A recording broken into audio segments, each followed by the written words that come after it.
सर्वार साधिके शरण्ये त्र्यंबके गौरी नारायणी नमोस्तुते विनायकं गुरुं भानु ब्रह्म Vishnu Maheshwara Saraswati ब्रह्म्यादो सर्वकार्यार्सिद्धे सर्वकार्यार्सिद्धे।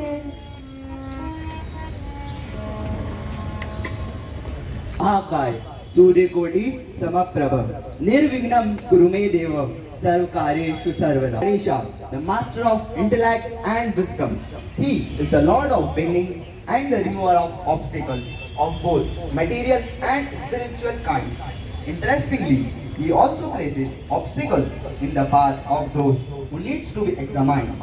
Vignaharta Ganesh is one of the best known and loved deities in the Hindu pantheon of gods, and the most recognized outside of India. We love him very much, and he has taught us a great number of things and constantly help us to lead to the truth.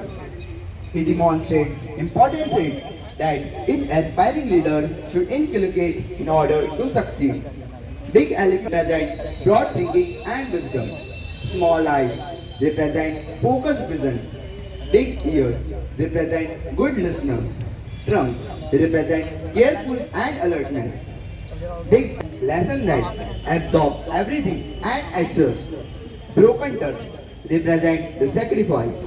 Humility represent love and respect even for small creature, Mushak. He is imminent manifestation of the transcendent Brahman. He is the Om. He resides in the heart of all of us. May the mentor, protector and remover of all obstacles enlighten your lives. Thank you all for hearing me out. This is Anshul Bhalia, represent Dharmanujam House.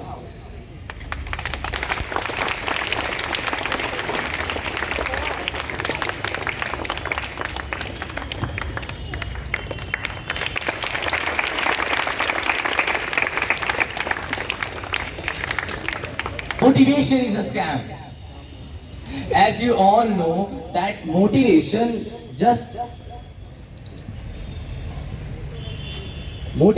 is a good for a sprint, as you all know. But motivation go in a long way. It's a T20 match. It's not a T20 match, it's a test match, where you have to focus on average rather than the strike.